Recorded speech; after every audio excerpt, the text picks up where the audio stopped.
Hey guys, thought I'd do this video as it was quite a decent game. It's Leander, the British Tier 6 cruiser. I don't think I've done any videos on the British Tier 6, not British cruisers at all. So, for those reasons, I had a decent game and thought I'd put it up here. So, just to start, we're in pretty much an entire Tier 6 match. There's 3 Tier 5s on each team, so it's a pretty good matchmaking for the Leander. I found the Leander brilliant. I really enjoyed playing it. It's one of the ships I've kept. There's some pros and cons to it though, but it's the first of the British cruisers where it really, I think, stands out as uniquely different from all the other cruisers. Although the lower tiers still have only AP and similar problems, etc., this is one where truly you start getting into that British cruiser's playstyle. So we'll start off with pros and cons. Pros, it's very fast firing. It's got 12 152mm guns, or 6-inch for the old Brits like myself. Obviously only fires AP, but pretty accurate, pretty fast firing. Range isn't great though, as you can see, 13.2 on the range of the guns, which is fairly low for a Tier 6 cruiser. The other thing though, it's got a smoke screen, very handy, and the repair party, and as you can see it's got the hydroacoustics as well. So, cons, short range guns. Only fires AP, and with it being 6-inch, they're relatively low penetration. So low, in fact, that if you're shooting at a destroyer bow on, you'll quite often not be able to penetrate it. So you've got to sort of pick your targets and things like that. But as you can see, if you can get stuff side on, it can do some fairly decent damage. So I've got the superintendent skill on this ship, which is why I've got 3 smoke screens. Well worth getting to give you that extra one. Heal, hydroacoustic search and the smoke screen, because that thing is a lifesaver. Key for the British cruisers is shooting without being shot at. They're very, well, certainly at this tier, they're very squishy. And if people see them, they tend to focus on them because they know the damage output is high and they are squishy. So you can see 5,000 with that one salvo, nice, and straight away you're shooting again. I'm very aware I'm side on in a smoke screen with the destroyer up there and stuff like that, which is why I sort of keep pinging across. I'm just trying to keep an eye on it. And I decided, just in case somebody's trying to come around the corner, just send away 4 torpedoes of our own.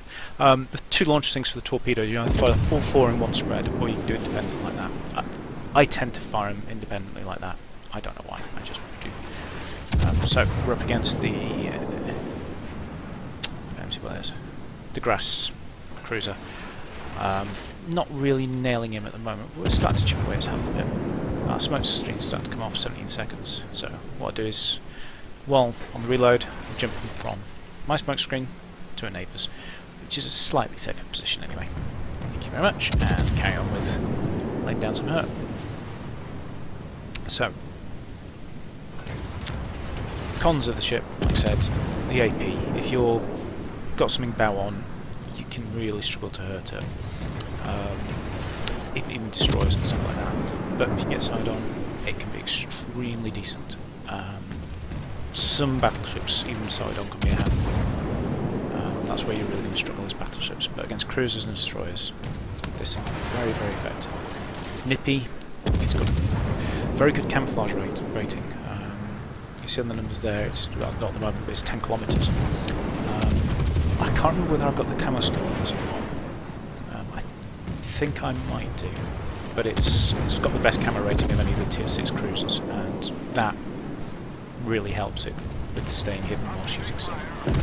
The other thing is the gun arc. As you see, very high firing gun arc, quite slow, which can make it hard to hit stuff, and does mean you don't really citadel anything at range, but the advantage is shooting over islands. It's a real characteristic of the British cruisers. I think they all have the 6-inch guns.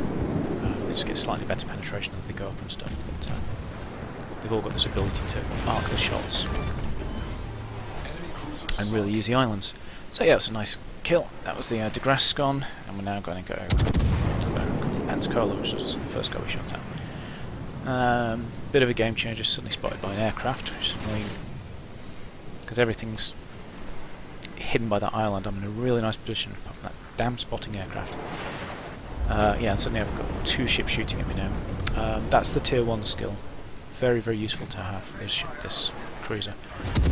So we've now got the Gaidi, how you pronounce it, Goody, coming around the corner. So just in case I fire off what I think is all 4, I hear 4 launch, but only 3 fire. Now, I didn't realise this, I thought I'd fired 4. You see the F with my torpedo icon? That forces you to reload the thing. If I'd noticed it, I'd have either fired the torpedo or hit F for this. You know, one torpedo is fairly pointless sitting on it. So there's one of the sets of torpedoes. And just tucking in because, there you go, it's always going to be a second set. So we've both sort of fired more in hope than an expectation. Yeah, neither has done anything. Obviously that destroyer is out there, and that bloody spotting aircraft is still spotting me. So team-wise, it's fairly even. We're 2 ships down, they're 3 ships down, so it's okay. But our smoke screen's back up, and there's their leander in a very, very nice position for us to really start laying down some hurt on him. You see how much I'm having to lead him, and this is over 10 kilometres. They really are slow firing, slow arcing guns. It can be a bugger trying to hit fast moving things at range. Doesn't make the ship.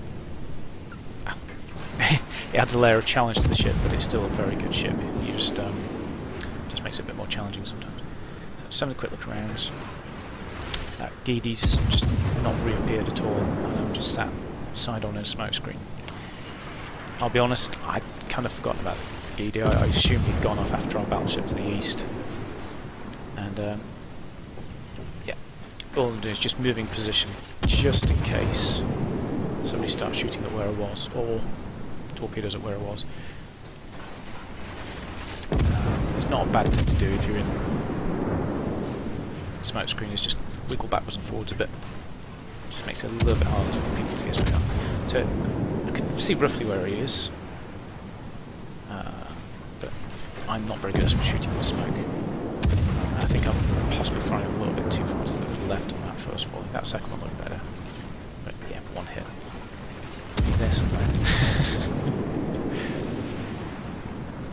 Yeah, it's ticking along. So, got 18 seconds left on the smoke screen. Torpedoes incoming. Now, ooh. See, that could have ended very badly for me. That's quite lucky. If we'd spread those out a bit more in the smoke, yeah, that could have been the end of my game there and then. So detected. Oh, right, there he is. So suddenly it's a bit of a knife fight around that sort of range. He pops his smoke. Now, I could turn and run at this because nobody's spotting me now. He's popped his smoke, but I decided to go in a bit more aggressive here. The battleship's up top. I sort of took behind the island. The other Leander's in that smoke screen there, which probably's got about another 20-30 seconds left of it. I'm not shooting at that battleship with us, by the way. I'm shooting towards where the Leander's kind of hopefully buried in that smoke screen. Yeah, never hurts to launch torpedoes into smoke, and there he is, he's visible. Right. So he now realises he's spotted. So brown alert. He goes forward. Now he's bound to launch torpedoes at me. Absolutely bound, and he's already flush on. So you can see I'm turning right already, and yeah. Definitely the right call to make. Keep the turn on. Now I assumed that was a torpedo hit. It wasn't. Believe it or not, he was on such low health. One of my secondaries managed to finish him off, which yeah, it was nice. Yeah, like I said, I just assumed it was torpedoes that one of them struck lucky, but no, it was just purely he was on no health whatsoever, and one of my torpedoes, one of my secondaries managed to finish him off. The secondary guns on this actually aren't bad. You're looking around about 5-6 kilometres, I think. Yeah, 6 kilometres. Obviously, they're not. We're not talking Bismarck face melting level, but yeah, they just add a layer of extra pain to things. So we're now up against Mitsuki with the New Mexico to our left, and he drops smoke but keeps on going. Seems a bit of an odd choice. Yeah, there you go. Now I'm fully thinking he's going to launch torpedoes straight at me here, which is why I do a hard pull. Wiggle. Yeah, he's got to be fine torps. So I know I'm not going to get away with turning. No torpedoes though. So I just kept my face to him just to, you know, minimise the torpedo damage really. So those are in case he turns left after the New Mexico. He doesn't. Instead he launches a pretty nasty salvo of torpedoes. And my front hasn't cleared the island, so I'm not able to do anything. Those torpedoes finish off New Mexico. Alright, there he is. Okay, let's see if we can get him. Rear still haven't come round, front still hitting islands. Well, okay. You can see at this range, the shells are a lot better. You know, far easier to hit stuff. But you know, it's 3 and a bit kilometres. You'd hope they were better at that range. So yeah, we're doing all right. We've got 4 kills, which is never a bad thing. And scores-wise, it's, you know, we've got two destroyers and 2 battleships left against their 2 battleships and the cruiser. So yeah, at this point, I was pretty confident we'd win this. As you can see on the map, our 2 destroyers are harassing their cruiser down there. But yeah, without destroyers and 2 of them, you'd expect them to be able to either finish that cruiser off, which is a Graf Spee, or just bug out and go after the battleships.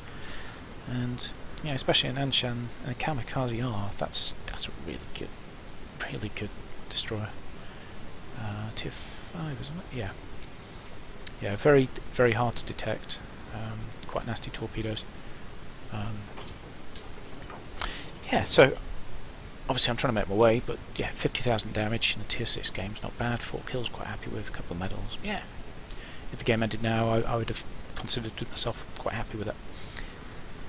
And score-wise, you know, what, 110 points ahead of him. Yay, it's all good. Unfortunately, things change a bit as we're sailing along. So as you can see, speed-wise, for a cruiser, it's not bad. It's not the fastest cruiser in the world, but it does okay. So I'm just trying to coordinate now with these 2 destroyers. Let them know that that's, you know, I'm going to try and assist with taking out this Graf Spee, who's on, what's he on, 8,500 health. Yeah, he shouldn't be a problem. So, even with the high firing guns on this thing though, that hill is still in the way. Alright, should be clearing now. Just in time to lose sight of him. So yeah, he spotted me. And yeah, let's try again. And yeah, he's just killed one of our destroyers. Now I use a smoke screen here because of his aircraft. I was hoping just to stay behind the island, but yeah, it's just damn spotting aircraft. It really meant I needed to have a bit more protection, because yeah, those guns are quite nasty. And unfortunately, Kamikaze over there is determined to sit in his smoke screen. Yeah, if you're in a smoke screen, you know, you got to, especially from German cruisers, you got to expect torpedoes.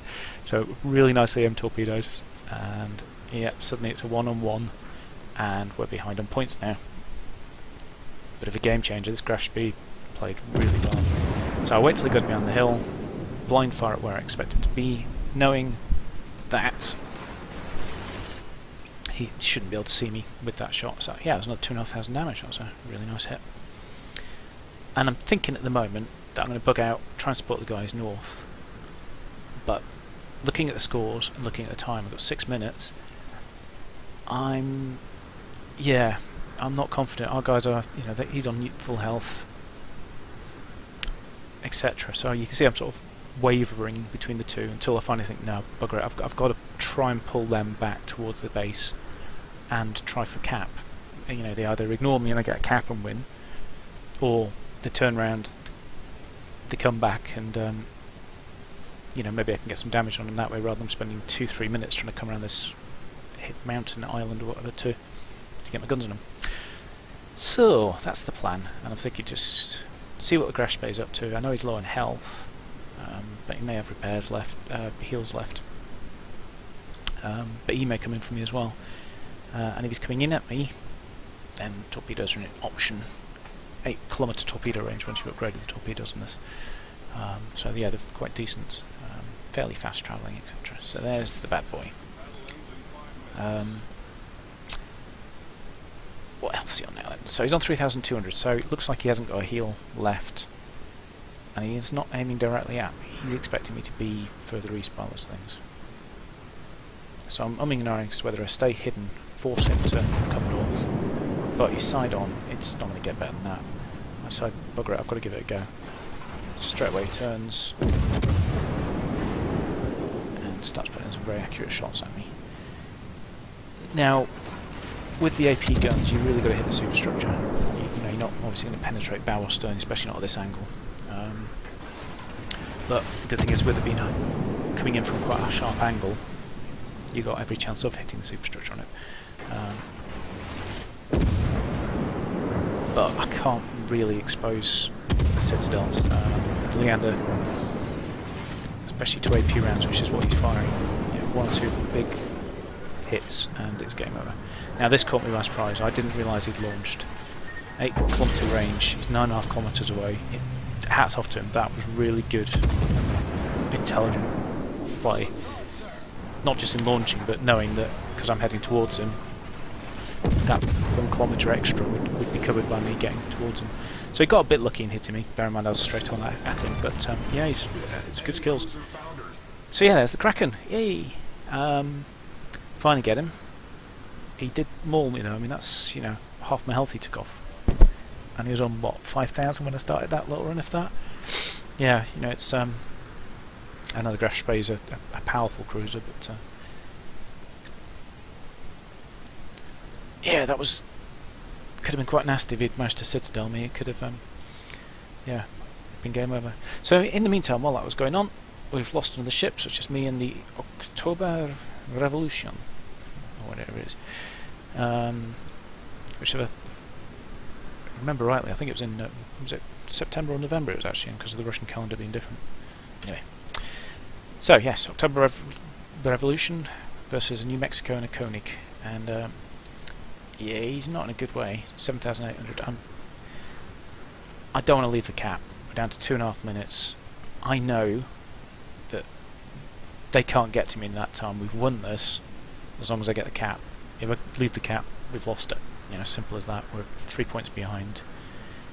This fight between these guys looks nasty. It looks like a bit of a knife fight it's going into. And there is the New Mexico out there as well somewhere, which has got obviously very powerful guns. So I'm trying to get forward to try and support him. But yeah, as you can see, the gun range is at 13.6, and it's still not in range. But very nasty broadside from the October takes him out. I'm guessing he citadeled him or something, but yeah, that's a big hit. So yeah, with a minute left, we've now won either way. As long as October doesn't die, we're ahead on points. 1 minute 47 left, and 50 seconds left on the base cap.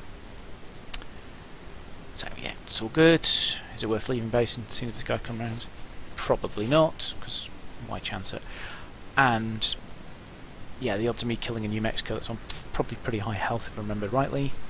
I'd rather stay in base. I'm heading east though in case he has come round the 5 line to try and defend the base.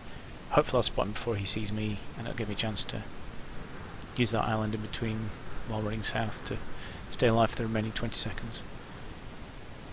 I could have pinged hydros. It's not like I'm going to use it for anything else, but let's face it, if we've got line of sight, I'd spot him, so there's not really any benefit of point. But oh no, there's New Mexico, so that's game over. Great. So me in the October, well played. 3, 2, 1, 0, and the October Revolution dies. How unlucky is that? So yeah, ends up with just myself left alive on the team. But yeah, as you can see, he had a good game. 1,700 experience with 3 kills. But yeah, 1,800, 5 kills, and let's go on to the next one. Yeah, so 55,000 damage caused, 120. It does fire a lot of shots. But yeah, obviously all armor piercing, 55,000 damage. No torpedo hits. But secondaries, 2 hits, 1 kill. That's pretty good from him. Out of 58 shots fired. Usual sort of quality hitting from secondary at 5-6 kilometers. But yeah, if you look at this, this is sort of highlights bear in mind I was down to half health. Only took 7 hits, you know, and 1 torpedo hit. They are fairly squishy, the leanders. You've got to be careful. Better shooting with, but not being shot at. It seems to be the way to play them. And yeah, last but not least, 236,000 credits. Lovely. I like that very much. Okay, well, I hope this is interesting. If not, please tell me. And yeah, see you again soon, guys. Bye.